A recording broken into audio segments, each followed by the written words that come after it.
Hello friends, welcome back to my YouTube channel. हमारे इस YouTube channel में आप सबका बहुत बहुत स्वागत है। और आज मैं आप लोगों के लिए लेकर के आई हूँ एक ऐसे दरिंदे की कहानी जो इंसानियत को शर्मसार करती है।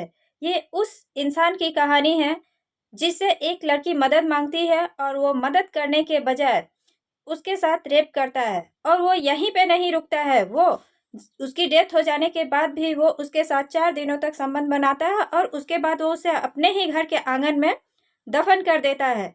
उस लड़की ने कैसे बदला लिया मरने के बाद, तो चलिए कहानी जानते हैं। ये कहानी राहुल नाम के लड़के और प्रीति की है। ये कहानी 2020 की है, जब लॉकडाउन लगी थी।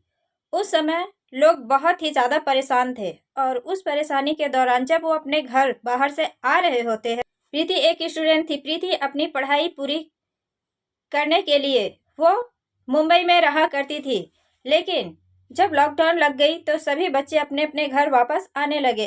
प्रीति भी अपने घर वापस आने लगती है और जब वो वापस आ रही थी तो उसका रास्ते में ही एक्सीडेंट हो जाता है।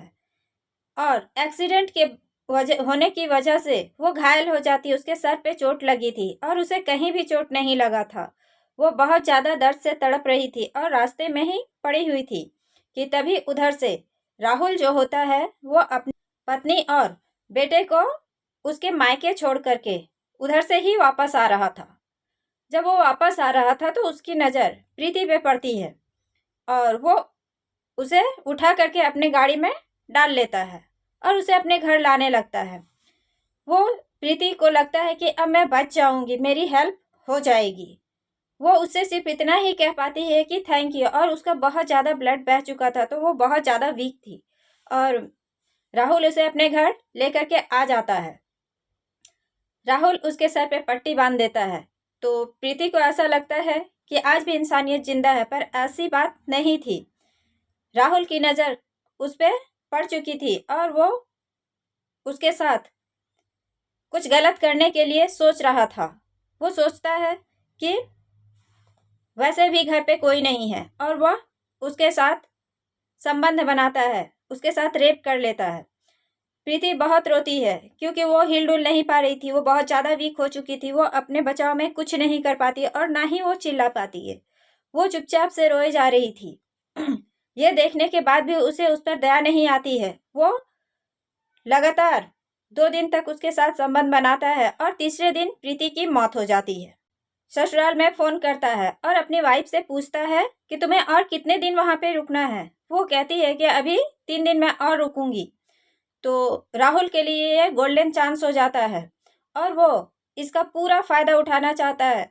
वो उस मरी हुई लड़की के साथ, प्रीति के साथ हैवानियत की सारी हदें पार कर देता है। वो उसके साथ जब मन में आ रहा था संबंध बना ले रहा था और वो यहीं पे नहीं रुकता है। वो उसके कुछ पिक्चर्स भी खींचता है, क्लिक करता है और रख लेता है। लेकिन जब उसे ये पता चलता है कि अब उसकी पत्नी और बेटे घर वापस आने वाले हैं तो वो वहीं पे आंगन में गड्ढा बना करके उसे दफन कर देता है। दफन करने के बाद जब उसकी पत्नी और बेटे घर वापस आते हैं तो वो पाते हैं कि आंगन में कुछ फूल के पौधे लगे हुए हैं। वो उनसे पूछते हैं कि आपने तो हमारे जाने के बाद आंगन का हुलिया ही बदल दिया, आपने इतने सारे पेड़ पौधे और फूल लगा दिए। वो कहते हैं कि हाँ, घर में पेड़ पौधे होना ज़रूरी है, फूल होना ज़रूरी है, इसके लिए मैंने ऐसा किया। वो सब बहुत खुश होते हैं, कहते हैं कि बहुत अच्छा काम किया आपने। लेकिन जब एक रात उसकी पत्नी अपने खिड़की के पास बैठी हुई होती है तो उसकी नज़र आंगन में पड़ती है। उसे ऐसा लगता है कि कोई उसके आंगन में टहल रहा है। ये देख करके वो डर जाती है और वो अपने पति से कहती है कि मुझे ऐसा लगा कि हमारे आंगन में कोई है, कोई चोर वोर तो नहीं है। वो कहते हैं कि नहीं, ऐसा कुछ नहीं है, तुम सो जाओ। लेकिन सडनली उसे किसी की चीखने की और रोने की आवाज़ सुनाई देती है। वो उठ करके बैठ जाती है और वो कहती है कि मैंने अभी किसी के चीखने की आवाज़ सुनी है जो बहुत ही दर्दनाक थी और वो रो रही थी। वो पर्दा हटा करके देखती है तो उसे वहाँ पे एक औरत बैठी हुई दिख जाती है उसके ही घर आंगन में, जो वहाँ पे रोए जा रही थी। वो डर जाती है कि इस समय हमारे आंगन में कौन बैठ करके रो रहा है। वो बहुत बुरी तरीके से डरी हुई थी। वो खिड़की ओपन करके देखती है और वो झाँक करके देखने पे वहाँ से वो सडनली वो गायब हो जाती है। ये देख करके वो बहुत ज़्यादा डर जाती है और आ करके अपने हस्बैंड से कहती है कि मैंने किसी को वहाँ पे रोते हुए देखा है और वो मेरे आंखों के सामने से ही गायब हो गया। लेकिन राहुल जो होता है विश्वास नहीं करता है। वो कहता है कि तुम्हें वहम हो गया है, ऐसा कुछ भी नहीं है, तुम लोग यहाँ पे नहीं थे, मैं 4 दिन से अकेला था, मुझे ऐसी फीलिंग क्यों नहीं आई। वो कहती मुझे नहीं पता, लेकिन मैं जब से आई हूँ मुझे कुछ ना कुछ अजीब सी फीलिंग आ रही है। तो वो उसे ही डांट देता है। वो चुपचाप होकर के सो जाती है। नेक्स्ट डे जब वो अपने कामों में लगी हुई थी कि उसे ऐसा लगता है कि उसके कमरे में ही कोई है, उसे किसी के होने की एहसास होती है। इस चीज को वो फील कर पा रही थी क्योंकि उसे ऐसा लग रहा था कि कोई मेरे कमरे में चल रहा है। वो उठ करके देखने के लिए जाती है किचन से अंदर कि तभी उसे ऐसा लगता है कि मेरे किचन में सारे बर्तन किसी ने बिखेर दिए। बहुत जोरों की आवाज़ होती है। वो दौड़ती हुई किचन में आती है तो वहाँ वो देखती है कि उसका दूध जो चढ़ा हुआ था वो उफान मार के नीचे बह चुका है। वो अब ज़्यादा डरने लगी थी क्योंकि उसे किसी थर्ड पर्सन के होने का एहसास होने लगा था। कभी उसे किसी की रोने की आवाज़ तो कभी किसी की चीखने की आवाज़ सुनाई देती थी। वो अपने बेटे से इस बारे में बात करती है। उसका बेटा कहता है कि हाँ मम्मी, मुझे भी ऐसा लगा कि कोई हमारे घर में चल रहा है, हमारे घर में कोई थर्ड पर्सन है, मुझे ये फीलिंग आई, लेकिन पापा मानते कहाँ हैं। तो वो दोनों माँ बेटा चुप हो जाते हैं। वो कहते हैं कि ठीक है, देखते हैं आगे क्या होता है। जब वो सोई हुई थी उसकी पत्नी, तो वो नींद में थी, लेकिन उसे सडनली ऐसा लगता है कि कोई उसके सिरहाने बैठा हुआ है, सर के बिल्कुल बगल में, और वो रोने की आवाज़ सुनती है। वो उठ करके बैठ जाती है। वो बहुत ज़्यादा डर गई थी और वो पीछे मुड़ करके देखती है तो वहाँ उसे एक औरत दिख जाती है जो बहुत ही बुरी तरीके से रो रही थी। वो बहुत ज़्यादा डर जाती है और उसके पसीने छूटने लगते हैं। वो राहुल को उठाती है, तब तक वो गायब हो जाती है। राहुल अपनी पत्नी को डांट करके सुला देता है और वो सो जाती है। लेकिन तभी राहुल की नज़र अचानक से अपने आंगन में पड़ जाती है जहां उसने प्रीति को दफन किया था। वो देखता है कि वहां से उसे प्रीति एकटक देखे जा रही है। वो उसकी आंखें देख करके बहुत ज़्यादा डर जाता है। वो अचानक से उसे ऐसा लगता है कि प्रीति उसे खा जाएगी। वो बहुत ही भयानक चेहरा था। ये देख करके राहुल अब बहुत ज़्यादा डर जाता है। वो सटाक से अपना मुंह कवर कर लेता है और सोने की कोशिश करने लगता है। वो जान जाता है कि वो वापस आ गई है, वो मुझे अब छोड़ेगी नहीं। वो जैसे ही अपना फेस कवर करके सोने की कोशिश कर रहा था कि उसे ऐसा लगता है कि कोई मुझे आवाज़ दे रहा है, राहुल मेरे पास आओ, राहुल मेरे पास आओ।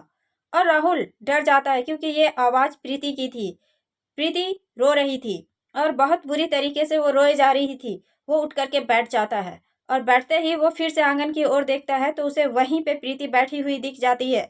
वो डर जाता है, लेकिन जैसे ही वो अपनी पत्नी को उठाने की कोशिश कर रहा था कि उसे ऐसा लगता है कि प्रीति सडनली उसके कमरे में आकर के खड़ी हो गई है। वो उसकी आंखों के सामने खड़ी थी और वो उसे घूरे जा रही थी। ये देख करके वो बहुत ज़्यादा डर जाता है और वो कुछ बोल नहीं पाता है और उसे देखे ही जा रहा था, देखे ही जा रहा था कि उसके आंखों में देखते ही देखते वो बेहोश हो जाता है और वहीं पे सो जाता है। जब उसकी पत्नी उठती है और सुबह में उसे उठाया जाता है राहुल को, तो राहुल उठ करके बैठता है और कहता है कि क्या बात है, तुम मुझे क्यों उठा रही हो। वो कहती है कि आज काम पे नहीं जाना है क्या। राहुल कुछ वियर्ड सा फील करने लगा था। उसकी जो एक्टिविटी थी वो बदल चुकी थी, वो चेंज हो चुकी थी, उसका बिहेवियर पूरी तरीके से चेंज हो चुका था। वो कुछ भी नहीं कहता है, कहता है कि आज मैं कहीं नहीं जाऊंगा और तुम्हें मुझे ज़्यादा परेशान करने की ज़रूरत नहीं है। ये सुन करके वो चुप हो जाती है, कहती है इनका बिहेवियर कुछ ज़्यादा ही चेंज हो चुका है। वो बैठता है और बैठने के बाद वो ब्रश करने के बजाय खुद को आईने में निहार रहा था और उसकी पत्नी उसे देखे जा रही थी। वो इस चीज़ को समझ नहीं पा रही थी कि इसमें इतनी परिवर्तन आ कहाँ से गई है। वो खड़ा होकर के अपने सर को दीवार में मारना चालू कर देता है और वो तब तक मारता है जब तक उसके सर से खून बहना नहीं चालू हो जाता है। वो ये देख करके उसकी पत्नी उसे पकड़ने की कोशिश करती है, उसे रोकने की कोशिश करती है, पर वो रुकता नहीं है। कंटिन्यू मारा जा रहा था, मारा जा रहा था और उसके चेहरे पे खून बहना चालू हो जाता है, सर उसका फट जाता है। वो बहुत बुरी तरीके से डर जाती है। वो भागती हुई बाहर जाती है उसकी पत्नी और अपने बेटे को बुलाती है, आस पड़ोस के लोगों को। उसका ड्रेसिंग करवाया जाता है, लेकिन वो चुप था, वो कुछ भी नहीं कहता है। वो लोग उससे पूछते हैं कि तुमने ऐसा क्यों किया, वो कुछ नहीं कहता है। कहता है कि सिर्फ अभी तो स्टार्ट है, मैं इसे ले करके जाऊंगी। ये सुन करके उसकी पत्नी बहुत ज़्यादा डर जाती है। वो कहती है कि ये आप क्या कह रहे हैं। थोड़ी ही देर के बाद जब सभी चले जाते हैं अपने अपने कमरे में और उसकी पत्नी वहीं पे होती है, तो राहुल उसे घूरे जा रहा था। वो पूछती है कि बात क्या है, आपका सर दुख रहा है क्या, मैं कुछ दवा दूं? तो वो कहता है कि तुम्हें कुछ ज़्यादा सोचने की ज़रूरत नहीं है, तुम इतना ही जान लो कि अब मैं इसे यहाँ पे रहने नहीं दूंगी, इसने मेरे साथ बहुत गलत किया है। ये सुन करके वो थोड़ा डर जाती। वो कहती ये आप क्या कह रहे हैं, किसने आपके साथ गलत किया, आप लड़कियों की तरह क्यों बोल रहे हैं? वो कहती है कि मैं प्रीति हूँ, इसने मेरे साथ जो किया है इसे उसका खामियाजा भुगतना पड़ेगा।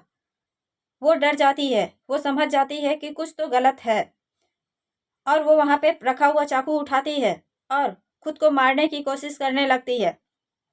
और फिर से उठ करके वो अपने सर को पटकना चालू करती है। उधर से उसका बेटा आता है। इधर राहुल की वाइफ इतनी जोर से चीखती है कि बेटा जो दूसरे रूम में सोया था वो दौड़ करके आता है। राहुल अपने आप को लहूलुहान कर चुका था। वो अपने सर को मार मार के फोड़ चुका था। जिस तरह प्रीति की सर फटा हुआ था, जिस तरह से प्रीति का, उस तरह उसने अपने सर को पूरा पटक पटक करके फोड़ लिया था। वो बहुत बुरी तरीके से खुद को घायल कर चुका था। और इधर उसने रखे हुए चाकू को उठा करके अपने हाथ में नस को काटने की पूरी कोशिश की थी और उसके बेटे ने उसे बचा लिया, पकड़ लिया। और सुबह में वो लोग समझते हैं, जाते हैं वहाँ पे एक पंडित जी थे, उन्हें बुलाते हैं। वो आ करके जब उनसे पूछते हैं तो वो सारी बात बता देती है कि इसने मेरे साथ क्या किया। ये जान करके वो कहते हैं कि अब हालात हमारे कंट्रोल में नहीं है, तुम्हारे पति को मरना ही होगा क्योंकि ये एक अच्छी आत्मा है, इस पर मैं काबू नहीं पा सकता हूँ, ये इसे छोड़ेगी नहीं, इसने बहुत ही गलत किया है। तुम्हारे पति ने जो किया है ये अब इसे नहीं छोड़ेगी। अगर आज मैं इसे कुछ तावीज़ दे करके बचा भी लूँ तो ये थोड़े दिन बाद इसे मार देगी। और ऐसा ही होता है। कुछ दिनों के बाद राहुल छत पर से छलांग लगा देता है और उसकी मौत हो जाती है। उसकी पत्नी और बेटे ये समझ चुके थे कि इसने जो किया है इसे उसका खामियाजा भुगतना पड़ेगा क्योंकि इसने किसी के साथ बहुत ही गलत किया है। जब वो प्रीति की कहानी सुनी तो वो बहुत ज़्यादा ही रोने लगती है। वो उससे माफ़ी मांगती है पर वो कहती है कि मैं ऐसा नहीं कर सकती, मैं इसे नहीं छोड़ूंगी। मैं बहुत रो रही थी पर इसने मेरे साथ बहुत बुरा किया, ये नहीं रुका, ये मेरे आंसू से नहीं पिघला, मैं इसे नहीं छोड़ूंगी। तुम्हें डरने की कोई ज़रूरत नहीं है, मैं इसे मार करके यहाँ से ले करके चली जाऊंगी।